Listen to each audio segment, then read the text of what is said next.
you and Tosin and Misha all inspired me to, you know, and my love for vehicles now. Like, it didn't develop until I started hanging out with you guys. Hey, Tim, dude, so glad to have you back here on my channel here to shoot the shit because you got a brand new album coming out and I got to ask you some questions about that new album and hang out, see what else is happening. Thanks for having me. It's good to see you. Good to see you in your new studio. Shit looks dope and, you know, just glad to be here. Thank you. Wow. You know what? First thing I'm going to ask you, how does it feel to finally have an album out after so much time? I mean, you can technically say you spend your whole life working on it because you've been practicing music since then, you know? I mean, it feels surreal. I feel very, very emotional. At this time of recording, the album will be coming out in 4 days. And on Thursday night, we're going to be having a listening party. And I was thinking about it the other day and how I literally got chills thinking about I get to, you know, because it's a listening party, like the album itself will be playing over the loudspeakers with a video wall and shit. And we don't have to perform. We can just be in the audience with everybody. And I literally get to watch everyone's like reaction to hearing this album. And it's just crazy because, you know, for the past 4 years, the only people that have heard it is us. And, you know, getting to watch people listen to it is just going to be, I don't know. It's like your baby is born and you're like, what's his fucking name? Simba's dad. And you're picking up the baby Simba and just holding him up and everybody's just appreciating it. So I'm excited and I feel very emotional in a good way about it. So, you know, you saying that actually is very important. It's like having your baby come out, right? So the world don't insult people's babies when they have babies. So out there, you better not talk shit about this album. It's like insulting someone's child. I mean, dude, there's plenty of people that like fucking hate babies, I guess, and will have no problem shitting on a fucking photo of a newborn. But, you know, I guess those people will also be shitting on our album. But like, I'm just glad that people can hear it and that it's out and, you know, people are listening. Yeah, I remember that feeling, man. It's something, right? Something, I guess you have to be a creator to know the feeling of when you first heard your song or know someone heard your album or heard your song or gone to the gig. It's actually I wouldn't say a religious experience, but it's, you know, it's some kind of something special about yeah, it. For me, there's two moments. There's the moment of creation, which I feel just on top of the world. It's like, wow, I made this, you know, and I listen to it back and I'm like, I'm proud of this. And then there's the moment of release where the rest of the world gets to hear it for the first time like I did. And, you know, it's a very, very meaningful moment to me. And it's you know, why we do it, right? And just after this moment, it's like, all right, time to do it again and again and again and again.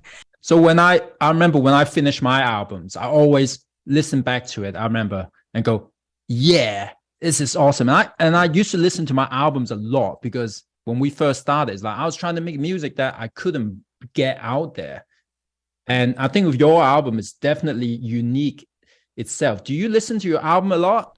This album, yeah. I mean, it's, you know, kind of the musical equivalent of like, you know, scratching your ass and sniffing it. But, you know, we have a lot of guests on this record.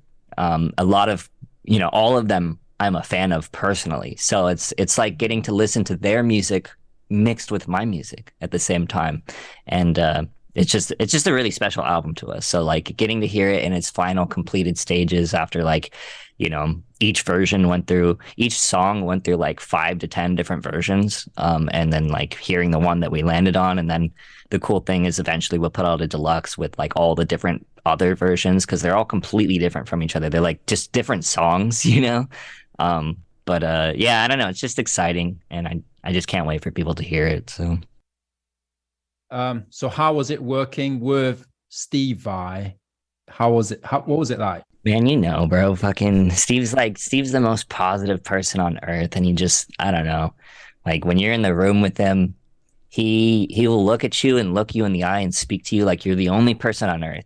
And it just makes you feel fucking like awesome. And, just from the moment that like we asked him, you know, at the 2020 NAMM show, like, hey, would you ever be open to like guesting on one of our songs, and he was so into the idea, to the moment where, 2 years later, we had the track and like brought it to his house and showed it to him in person, and just getting to like also show him other songs on the record.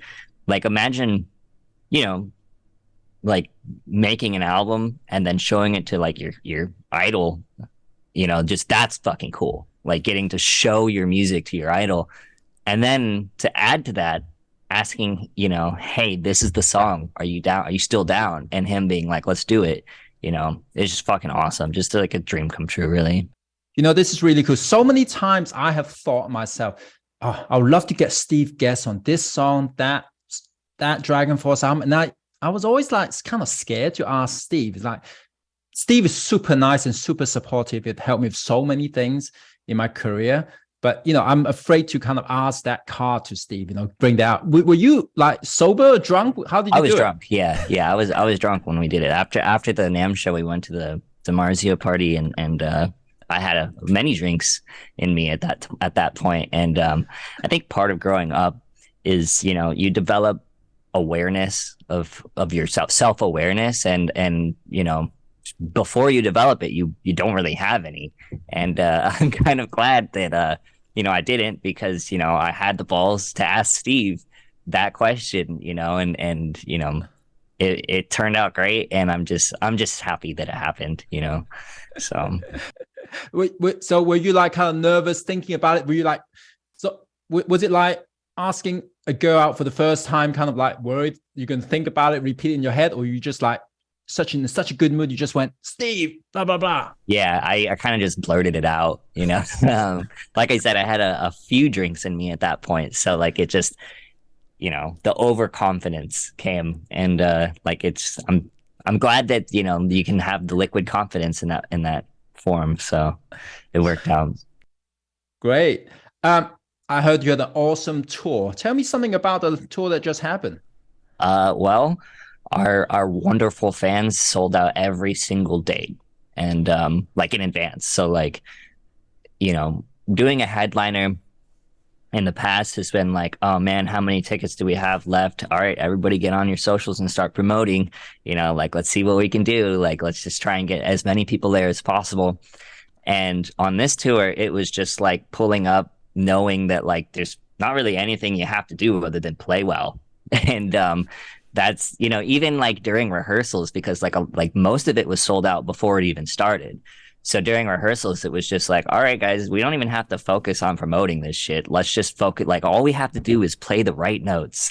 And so, yeah, it was just it was a nice thing that the shows were like, some of the best we've ever played. Like the fans really make it, so we have a huge appreciation for what they bring to the shows, the energy that they bring, and the love that we feel playing for them. So it was just, it's all around just a super wholesome experience too, just because we did a lot of VIP meet and greets, and talking to everybody and just hearing like how much our music means to them, and all the cool like stories and gifts that they bring. And I met a lady who, her and her husband, told me that they named their cats Tim and Gigi after me and my girlfriend. And that's just cool because, there's another Tim and Gigi out there, and I hope they have a very happy life. So, I mean, it's so cool to see you, sell out all those big venues in advance. But before those venues were, on sale, were you like still nervous like before that, thinking, oh, I don't know about that, man, we're going up a little bit too heavy, we might be a bit chewing more than we can handle? What were you thinking? It's there's a part of me that like feels like nothing is enough, and I think that is a good feeling to have sometimes, because it kind of motivates you to do more. And, whenever I see that we've booked a smaller venue, I kind of get that feeling of like, are you sure we couldn't have gone bigger? And, the team always comes back and they're like, well, this is the right play right now. And she's like, okay, well, you guys are the experts. So I don't know if I necessarily felt like we were biting off more than we can chew. If anything, maybe I feel like we could have chewed more. Which I guess in hindsight we definitely could have chewed more. So considering it sold out, but I don't know. I think the cool thing about shooting for the stars is if you miss, you'll like still shoot really high. You know what I mean? Like just shoot as high, just aim as high as possible, and if you don't get it, you can still get pretty high. So you know.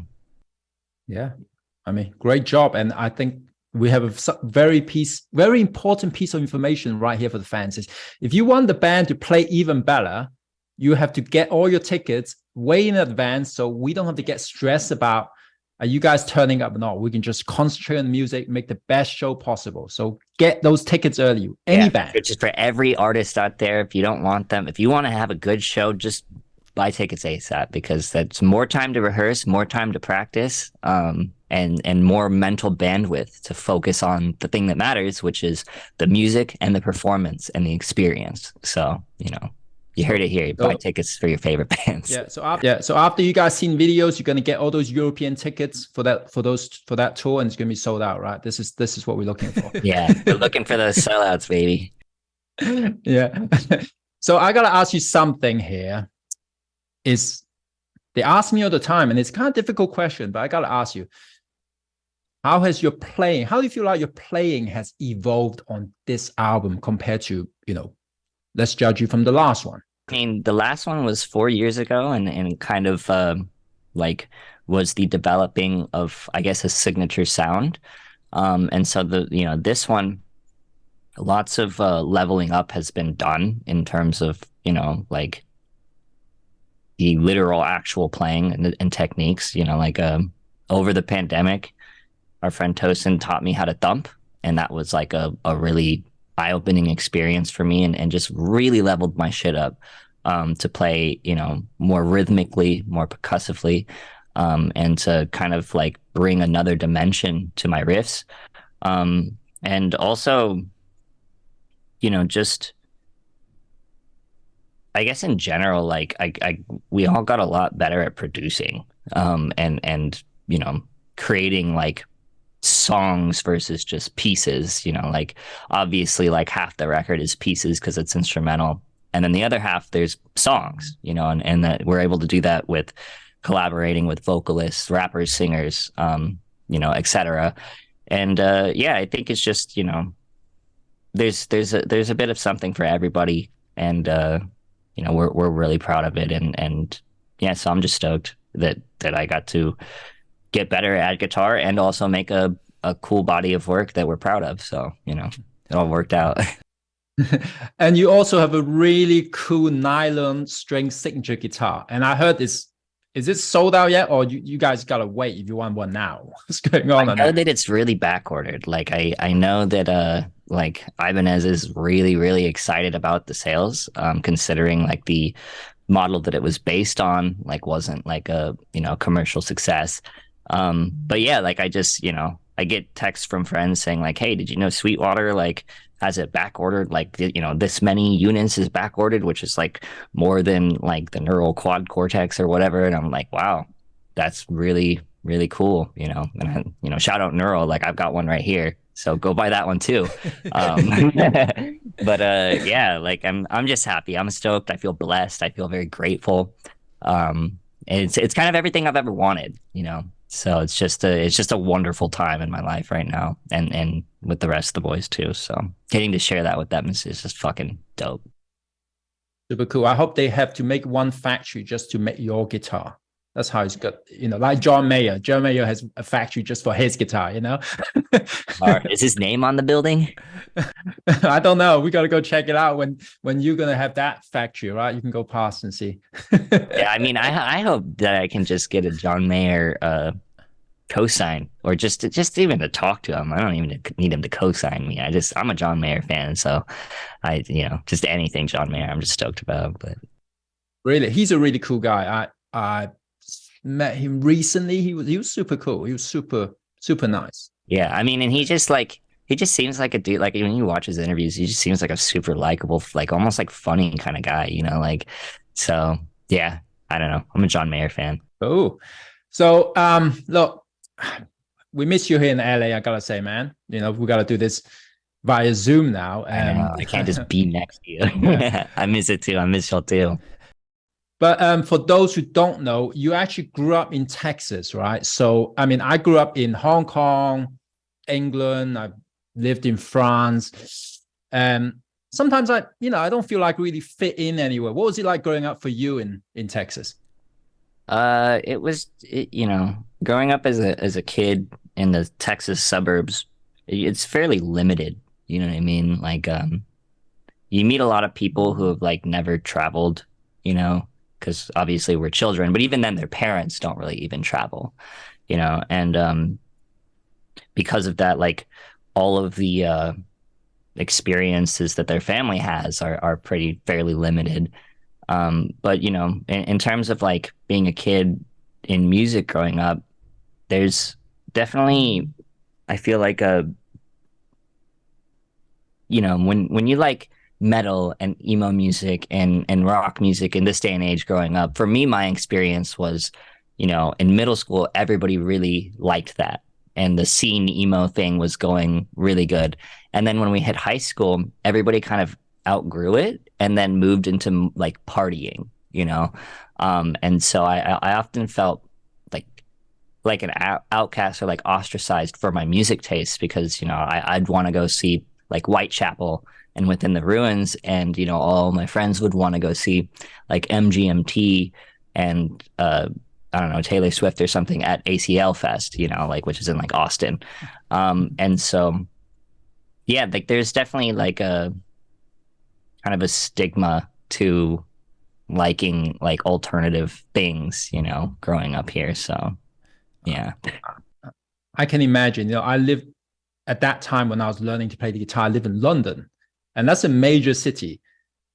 And still, it was very difficult for me to make friends who had the same musical interest, believe it or not. It was like guitar solos are not cool anymore. No one's really into that. So it's like, oh, well, Yeah, it's almost turned into like a niche genre, like just like, guitar music, metal music, like especially instrumental music is incredibly niche.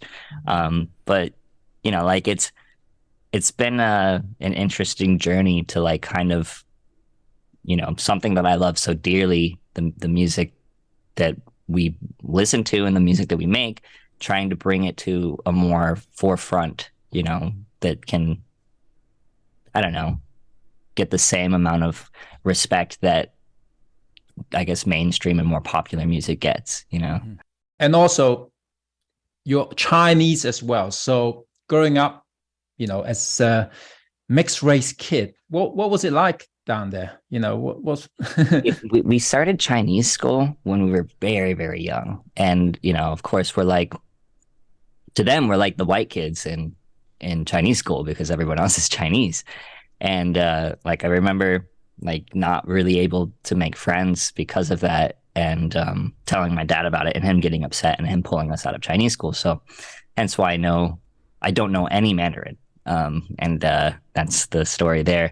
And then, growing up as like a mixed kid in a predominantly, white like school district, like and having a predominantly white like friend group, like I'm like the Asian kid there. So it's you don't really find like a place to fit in like until now, like on TikTok, like everybody and their mom is Hapa.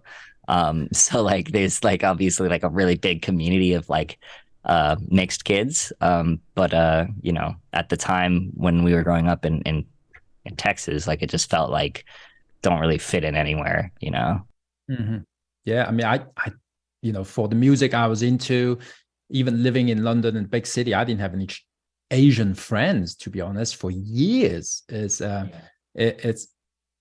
pretty crazy. But did you know that Eddie Van Halen is also half Asian? I did not know that. He's half Indonesian, half Dutch.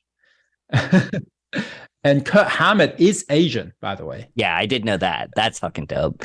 Yeah. Dude, that's news to me though. Like they should like, I don't know why there's not more articles about him being Hapa. Like that's wild.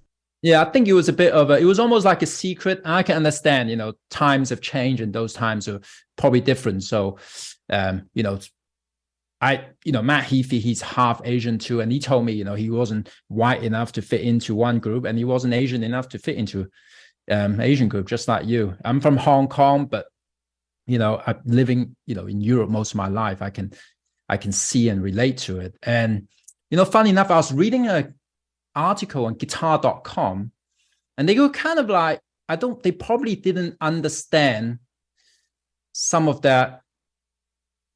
They kind of said you talk in a flat voice with no emotion and things like that. I feel like they didn't understand your Asian side a bit. Like, you're not going to go, hey, bro, what's going on, dude? And all that stuff.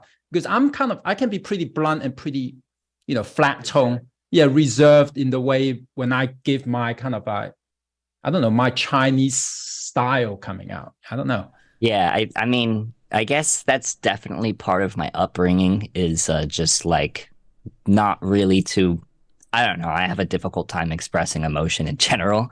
But maybe that's because of my mom and, who also like she's got the language barrier. So like there's very much that going on. But I don't know, could be that, but also could be the guy like just wrote the article wrong because what's wild is that Scott and I did that interview together and they just completely left him out entirely, which was just somewhat rude and just a waste of Scott's time. And also like Scott didn't have his camera on either. And if Scott was there, we were definitely fucking, having a good time. So I don't know. When I read that, I'm just like, were you there? But yeah, kind of goofy, but yeah, I feel like you kind of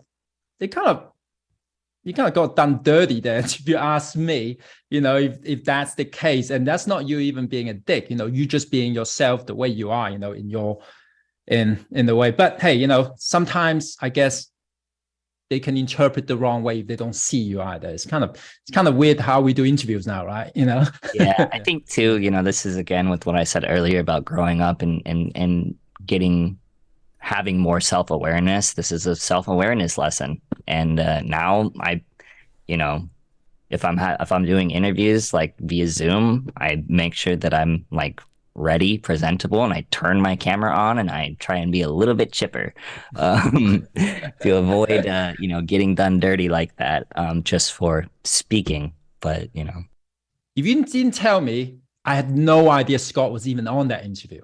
Yeah, crazy. Scott was there. Like I've got it here in my calendar, guitar.com with Tim and Scott. I remember it vividly, and Scott does too. So, Scott got done dirty too. Scott was telling me he wished they would have dragged him too. Like, so, Yeah, it's kind of weird. Sometimes, people might expect us to be like super like professional interviewers, right? They, I guess, we learn to play the guitar, and there's only how much you can learn in life with the hours you got. You spend a lot of time playing the guitar, doing stuff. You're going to lose some of the social skills, I feel like. And I had the same issue when I was doing interviews back then. At the beginning, Sam and I just joke, just say stupid shit because we don't even know how to deal with this question. We just say stupid stuff.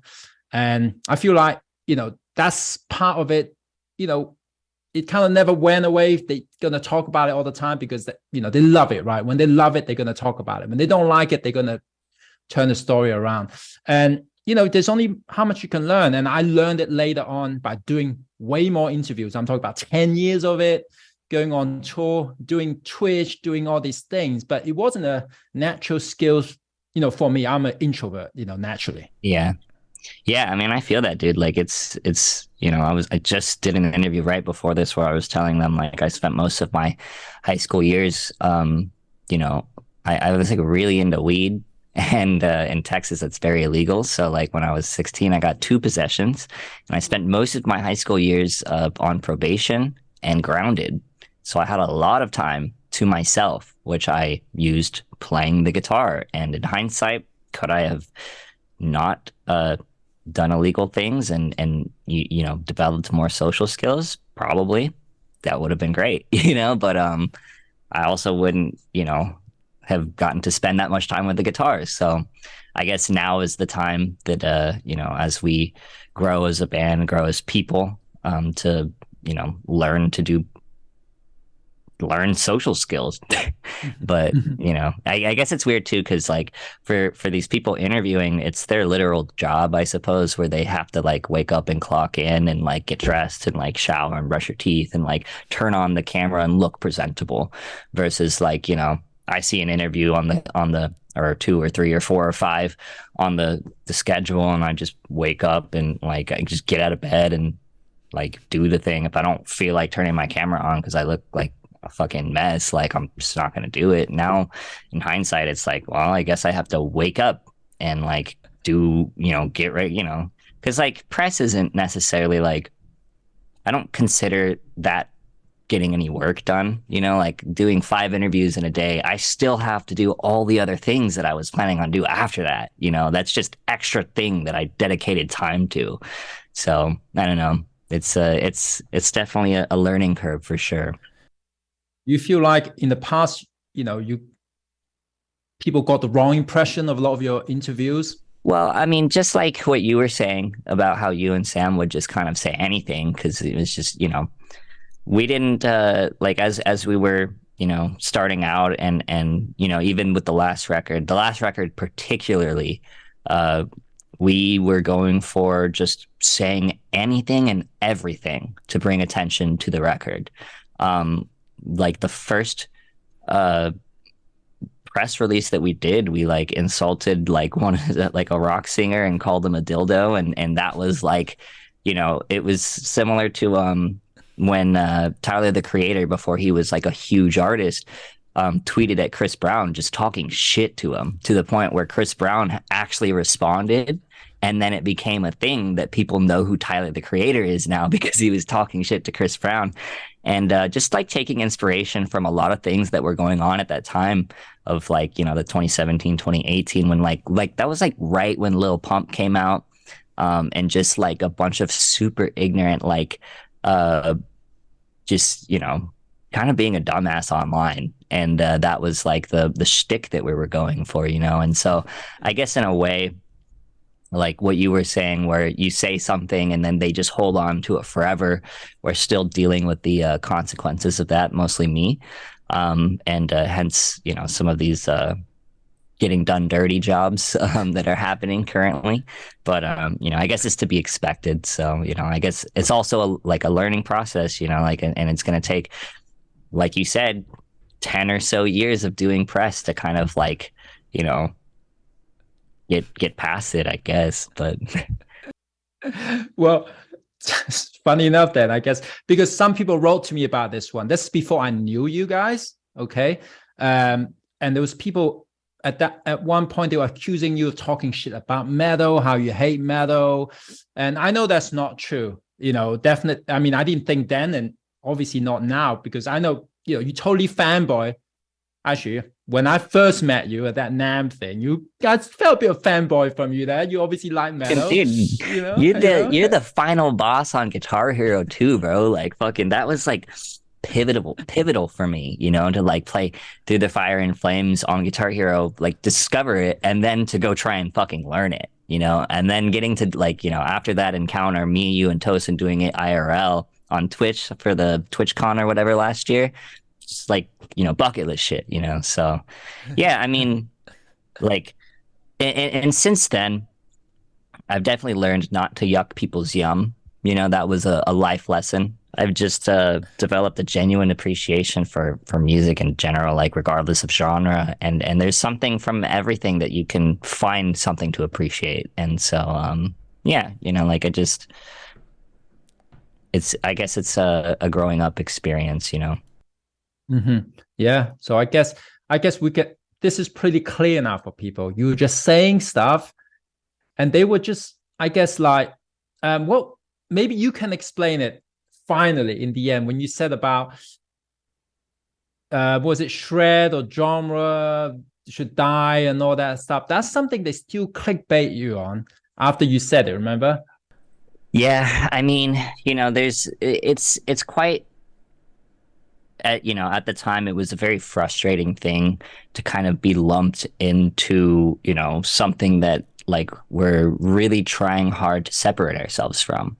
And yeah, I mean, like I said, in hindsight, like that was, just I probably was having a terrible day that day and just like taking it out on whatever, which, again, comes to bite me back in the ass. And like I said, I've since then learned to not yuck people's yum. So it's very much wishing I could like just not have that one exist out there, but but it is, unfortunately. But hey, you know what? We all fall into that trap. It's like sometimes I remember once, right? When you judge people from your first impression a lot of the time, and sometimes you first time you hear guitar play, you might think, well, fans actually think, well, that's how they play like for the rest of their life. If they did anything bad, they don't think, well, we actually have bad days, or we practice and we evolve and change. So it's unfortunately that is something that they don't know yet until they probably grow up or something like we do. But I mean, just the experience of doing it, like for a considerable amount of time, like there's just like it just shines a light on what it's really like, and things that you like weren't open to, you're now open to, and just I don't know, just changing your opinion on things is just human experience, so you got to tell me this, right? Look, the boomer band things, people talk about it, there was obviously a black hat backlash and stuff. For me, I personally thought you probably put that in there to get some publicity, and it was a huge clickbait into articles all around the world for that. So what was that about, really? Yeah, I mean, that was very unintentional. That was just just so it's me, Tosin, Misha, and Rick, and we're having a discussion amongst friends and people who have shared appreciation for the music, and we're talking about like specific things that we do in our guitar playing, and I think like the bending thing came up, and I was just like, yeah, I guess I tend to avoid that because it has a boomerish sound to it, and I think Rick really got a kick out of it, and there was no like malicious intent behind that statement. It was mostly just like a baby boomer describes a generation, right? And so like I guess I was just trying to describe like the sound, like it sounds like it's from that era. And even then, like I do bend a lot in our music, on our older music, and we still play our older music live. So like I'm still bending to this day. Like, am I adding as much as that like in the newer music? Probably not. But like that was just like my contribution to the question. And of course, like everybody and their mom wanted to like clickbait it. And yeah, I mean, I guess that just shows the current state of like media and press and whatever. It's just that they just need something juicy for people to latch on to so that they can sell ads and clicks and whatever else that they're trying to do. And I'm just ending up at the butt of the joke because, like it's an odd thing to get like hate mail from people that just like read it. So that just read the title of an article, and then you're getting like, fuck you, I hope you die, and like a bunch of crazy shit.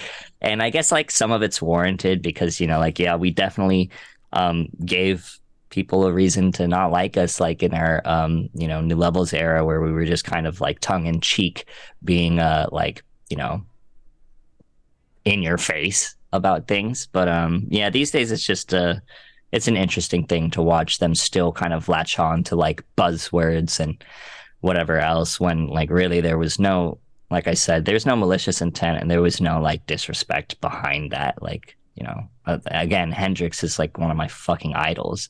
So like that's literally like who coined that shit. So I don't know. It's an interesting thing to see old people and other people like just get really upset about it. Yeah, I personally, I look at it now, I feel like you got a win out of it, because that probably made people go, who the hell is this guy? I'm going to listen to this music, and they go, oh, wow, okay, this guy can play. or if they're just haters anyway, they're just gonna hate it, no matter what. I suppose it is a double-edged sword in that regard. Is it my favorite thing for people to discover me through dumb shit that I've said? No. I'd prefer, a more positive introduction, such as like, me doing a good job with the music, what that, we're proud of. I'm very proud of the music that we make. And someone else thinking the same and showing it to their friend. Do I prefer that? Yes. But I guess at the end of the day, if it brings people to us, like, I can't really be mad about it. But again, it's just, like I said, a very weird thing to like get hate mail from just people who like didn't do, like, they spent more time on the hate mail than they did reading or watching the original context. And that's just the thing here, is like context is so important. That we're just, a lot of us just in this day and age with TikTok, everything is like 10 seconds long, or if it doesn't grab you in the first second, like you just scroll past it, like the attention span just isn't there. So like I can't really blame people, but at the same time, like I do think that some journalism and all of that can be misleading and also irresponsible. But I guess that's just life. That's life, and it is a double-edged sword indeed when it comes to press. And look, I feel like sometimes you can't even imagine what will come out of something, right? When you say something, or you think you're having a friendly conversation with someone, and then they just like turn it into like a fucking, just like they just butcher you, and it's just like, yo, that is so left field. And it's just like a kind of a, what's the word? Just like they just kill the trust, So yeah, I mean, I feel like, look, maybe I'm interpreting this thing wrong here, but with guitar.com, that article we just talked about earlier, look, you got Steve Vai, you got Chino from Deftones on the new album, a special guest. They managed to write at the end accusing you of using Steve and Chino as stepping stones. I mean, how do you feel about that? I suppose that's like pretty disrespectful to them, because again, not my words. I didn't say that. If you want to like imply that from things that I've said, like that's kind of your prerogative, I guess. But like, I don't know why they need to do Steve and Chino dirty like that. Like, that's just like, obviously we have huge admiration for them. We like, they're like the two biggest like features on the record, and like we place them near the end for that reason, to kind of close the album out in a way that like we want people to be left with a taste in their mouth after they listen to the record, like just ending on that note. And because it really, I don't know, we just, like I said, huge admiration for them, and to be able to work with them is just dream come true shit. So like, just an odd choice of words. I think it's they intentionally write divisive things, to just, like I said, they need clicks, they need views, anything they can say to get it, I guess. So I want to ask you a controversial question. Look, you guys have a huge rise right now, and reminds me a lot of when DragonForce, third album came out, the Human Rampage, and then we had everyone's telling us, blowing smoke at our ass, blowing smoke at us, and saying, "Oh, you guys are, what was it? I can't fucking remember." But there's all that kind of shit going on. And then there was the fourth album came out that was like with the Grammy nomination. So we were the hottest shit. Everyone loved us, and then it went away as fast as it came. So there's a saying, right? Everyone loves you until everyone loves you, and that's especially true in the metal scene. They like you, and then suddenly they don't like you. If their sister also listen to the song or whatever, all the friends, they want to turn against you. Do you feel like the metal scene or the guitar scene let's say really the music scene might turn on you, or they're turning on you slowly? I mean, are you ready for it? What do you think about this whole thing? First off, getting compared to that era of y'all, I hope we have that same success. Like that's incredible. I'm looking at that platinum record behind you and getting the Grammy nom. That's fucking awesome, and I hope that happens to us. But in terms of like what you said about they love you until they love you, like I guess in niche genres like this that aren't like necessarily mainstream anymore. Or like I don't know if metal ever was, but obviously Metallica is, But it's a niche genre, so like I guess there's a novelty to it. People hold it really close to their hearts because they feel like they discovered this thing, and there's this kind of underdog like approach to like rooting for them. And maybe once their sister discovers it, it's no longer cool to them. And so like, it's like, oh, well, you guys don't need my support anymore. And so like, I'm not going to support you because like, other people know about you now. I think there's definitely going to be people like that. And there's, I suppose that's life. But for me, like, I know you guys have diehard fucking fans that have been there since the beginning and are still there now, and like, those are the ones that like, that, just big love to those people, because like they just stick with you because they see you as more than just somebody who makes music. They see you as a human being. You know what I mean? And there's a human behind all the records that you listen to. That is until like AI starts writing records, and then there's no more humans involved. But like there is a human behind your favorite artist. There are humans behind your favorite band, and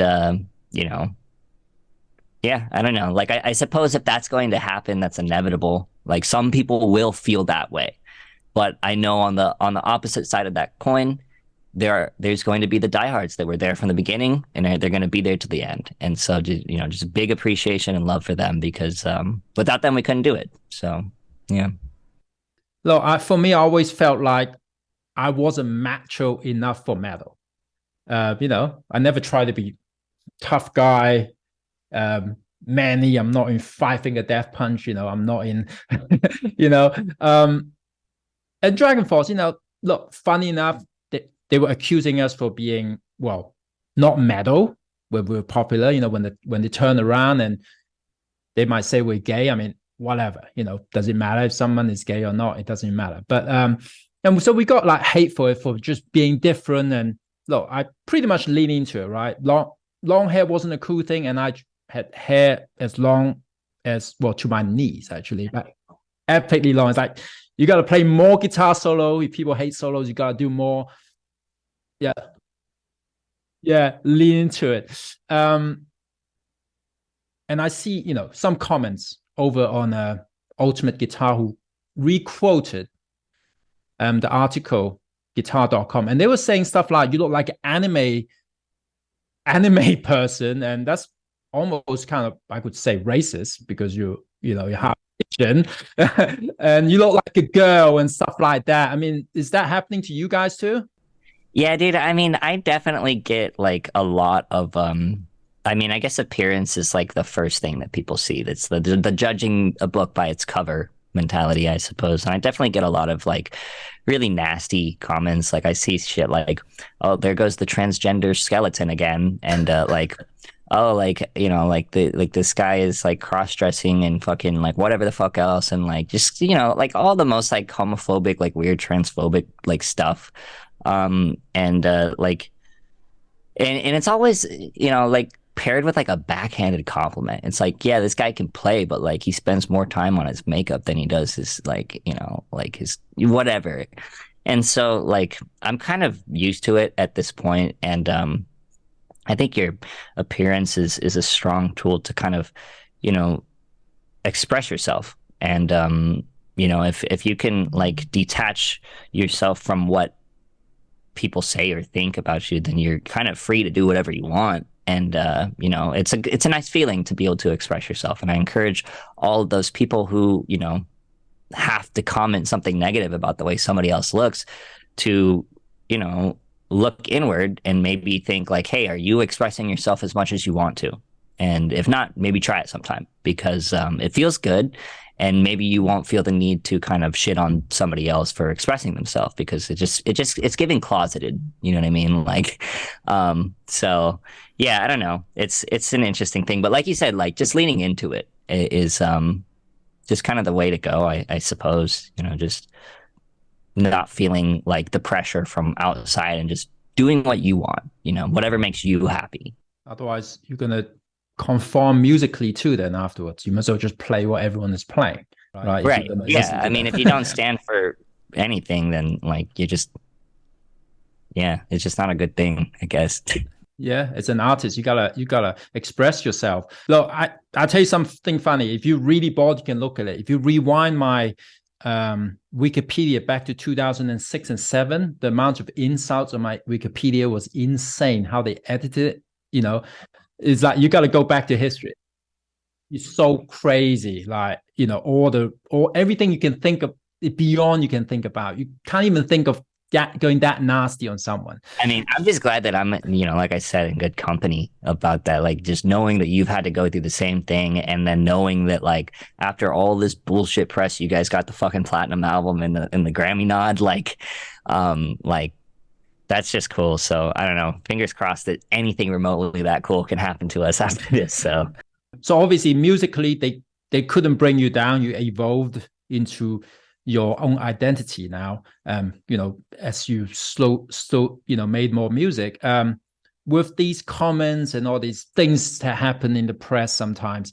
How do you feel, you know, how do you feel these days? Are you kind of numb and you kind of like over it, or what is it like? Well, I mean, this week has been pretty rough because, like I said, just like opening up my phone and it's like, fuck you, go die. And I'm like, okay, well, I'm gonna close the phone now. It's been you know, like I definitely had the thought of like, maybe I just shouldn't do press anymore, because like I'm you know, since 2020, after meeting Steve, and like I said earlier, like when you talk to Steve, he looks you in the eye and you feel like you are the only person in the room. And he just has this energy that like gravitates people towards him, and it's so warm, and it's very like, you know, it's no wonder he's been in this business for as long as he has, you know, outside of being fucking sick as fuck. Like, you know, he's just a sick person to be around. And I had to think to myself, like, I want people to think of me in that way when I meet them. I want to give that same energy. So like since 2020, like I've been very conscious of, would Steve do this, or just like be like Steve, you know? And so like I've definitely put in a lot of effort to try and you know, make up for the debauchery that we were going around doing in like the earlier days.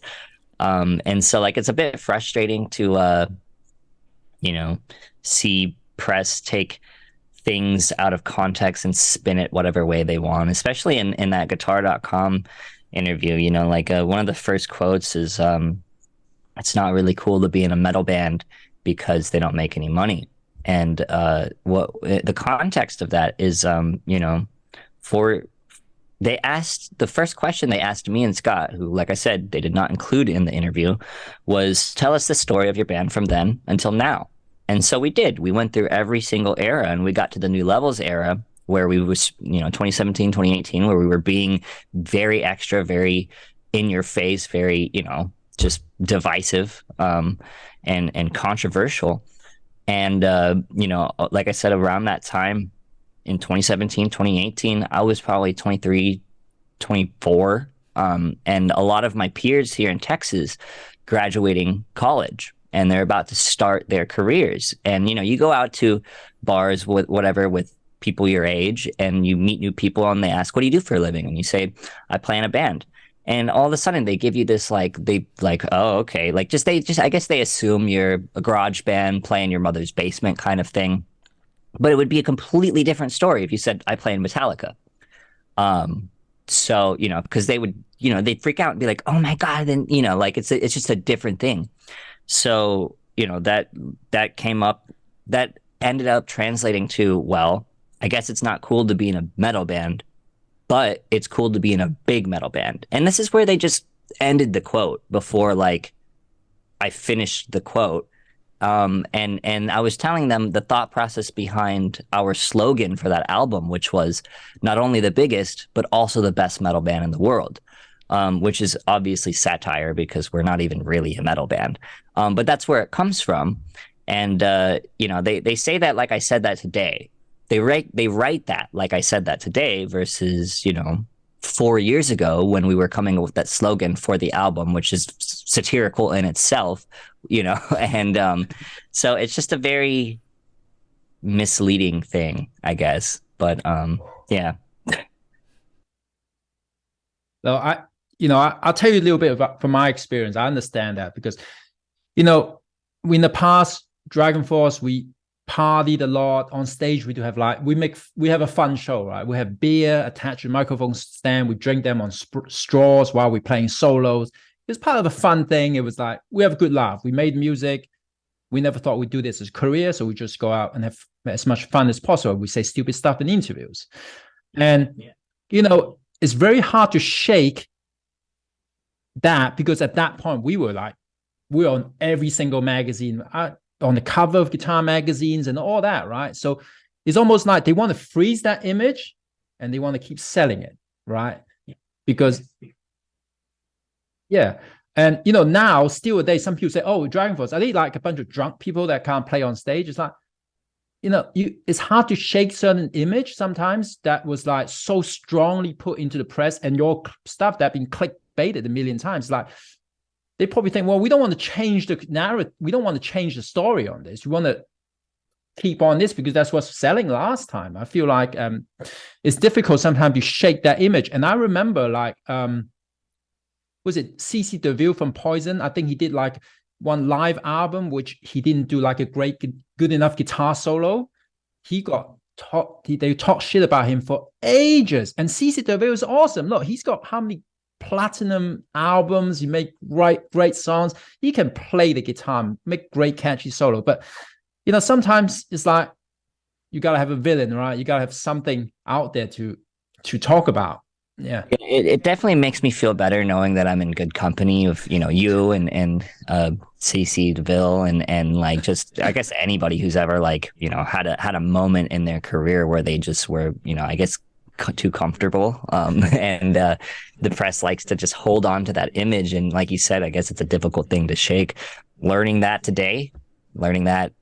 every day as it goes on, and I guess the only thing that really matters to me is I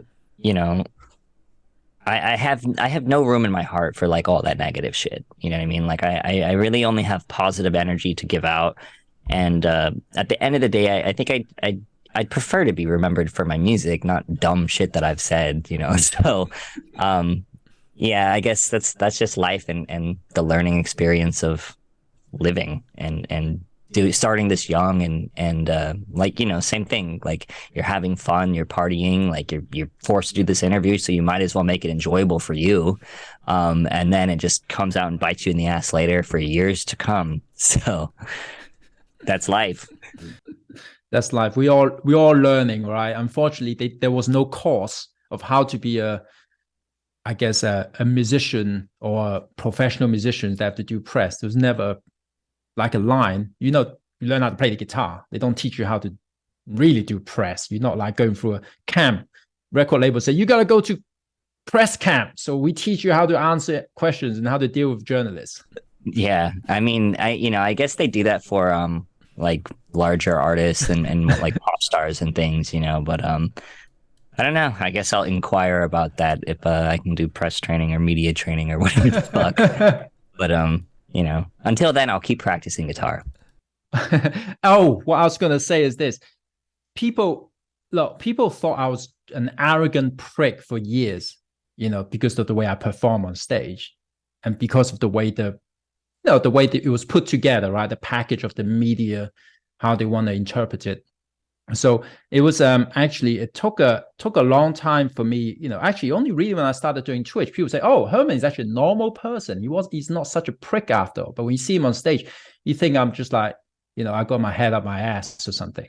So Being a performer and like being an entertainer and giving people a show, like I don't know, like I feel like a lot of that stems from like insecurities where people like will comment on the way that you play your guitar. You look like a smug asshole playing your guitar, and it's just like, dude, how do you want me to play how else should I play the guitar? Like this is the most like non like opinion forming thing that I can do is like pick the instrument up and play, like, and it's just like, dude, that's just a wild like assumption to make, you know, like it's very much projecting.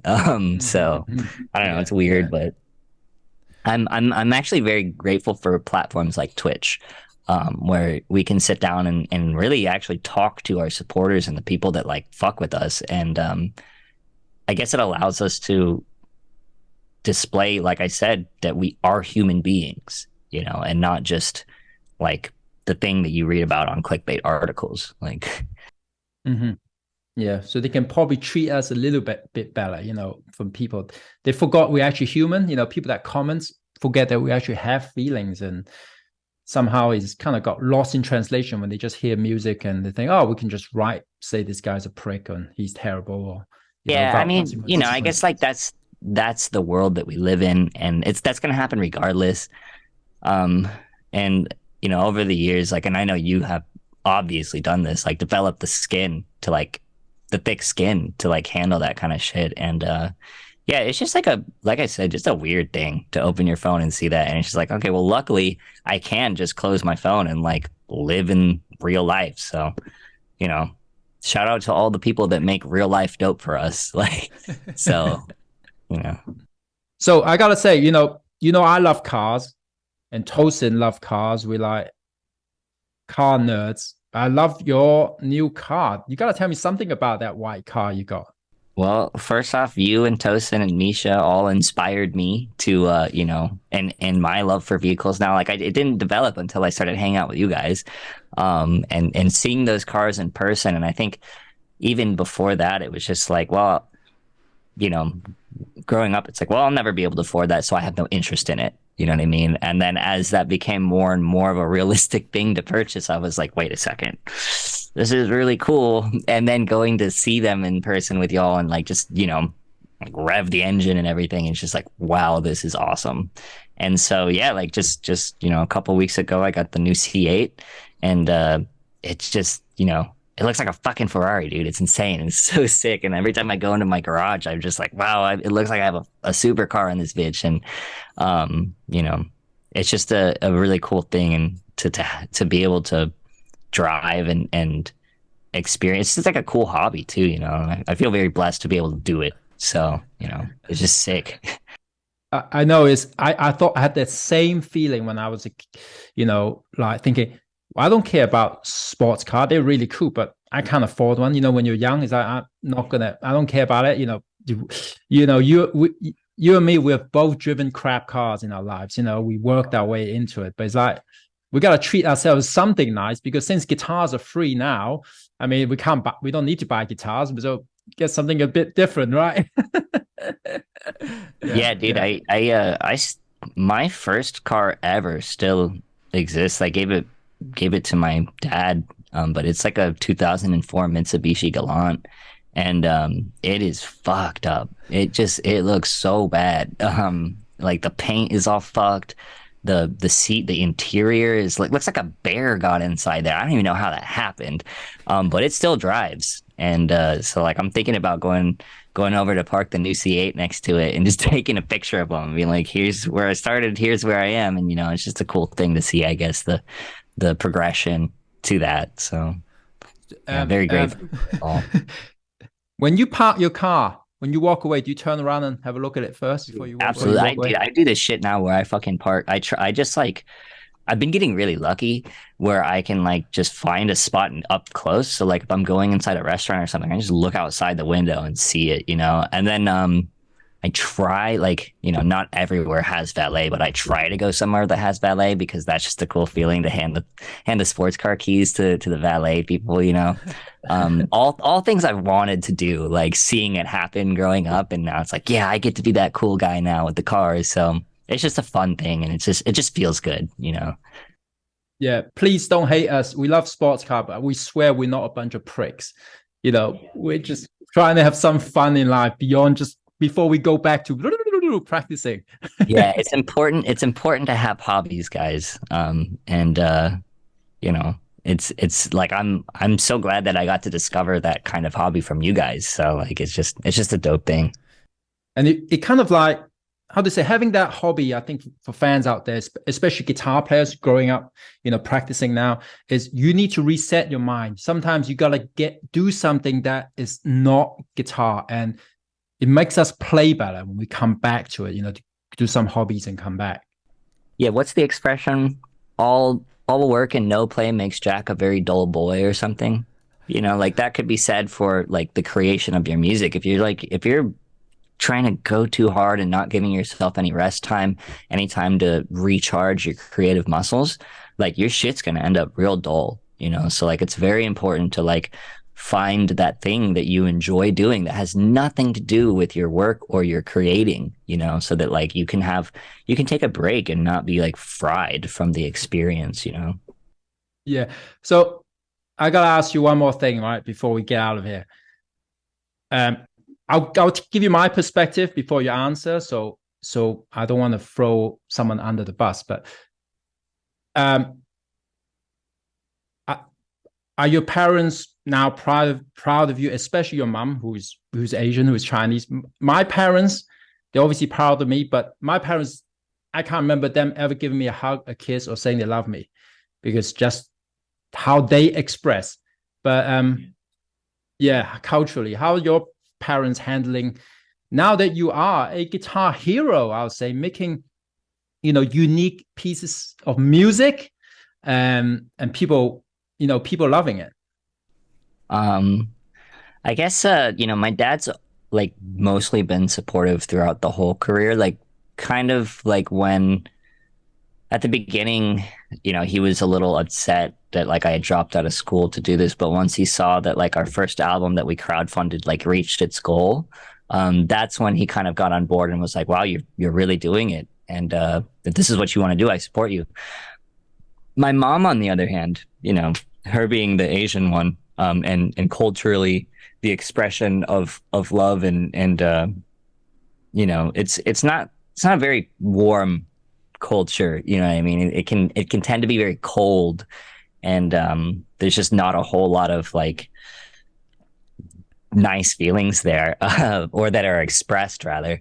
But yeah, like she really didn't start getting it until I guess last year when I moved back to Texas. You know, we built a crib, and you know, her getting to come to the house once it's finished and to see like, you know, like the studio that's built and like all the you know, the things that like are, I guess, more tangible for a parent, you know, to feel like they don't have to worry about you anymore kind of thing. Like that's when she kind of started to let up on go back to school, you know, stop getting tattoos. You know, you look like you're going to prison. Like just because used to like I'd come home and I'd wear like a turtleneck and I'd like cover up my hands and like for Thanksgiving and shit, and just really like avoid my mom, to avoid those negative comments, because you know over time it can wear on you. But you know these days like it's more chill. And I think that's because she doesn't have to worry, and maybe that's the Asian mother's way of expressing that they care, is by worrying and you know, really nagging at you to like, you know, because they want what's best for you, obviously, but just the way they express it always tends to be very cold, at least from all of my friends who have had similar experiences. But yeah, you know, like it's these days things are nice, or more cordial and less heated, you know. So I'm also very grateful for that. So I guess in a nutshell, you know, I'm very happy that like all of the things, everything that I've kind of ever wanted, like is happening, and it's just an awesome feeling to know that there's people out there that support us to be able to do this kind of thing, to do the dope shit that we want to do. And yeah, I just feel very blessed and grateful. So I think your mother is very happy. She just can't show it to you. Trust me, my mom is still nags at me the same way as ever before. Nothing changed. It doesn't make any difference. She can still find a new way of nagging me about something else. It's like, I got money. No, but you're spending too much money. It's like, or something, you know, it's like, so, but yeah, well, invite me. Yeah, she stopped caring. So yeah, you know, I think, tell your mom, I said, you're going to be all right. If she doesn't believe me, she can call me or invite me over to Thanksgiving. I'll come and talk to her. Please, dude. That would be sick as fuck. Herman Lee comes over for Thanksgiving. We got to make a YouTube video about that. Thanksgiving with Tim and Herman. Well, I guess we're going to do that next. All right. Oh, yeah. Well, I'll see you then on Thanksgiving. Yeah. Then. Yeah. Well, I'll see you at Thanksgiving. Well, I'll catch you later. All right. All right. Perfect. See you later. Thank you.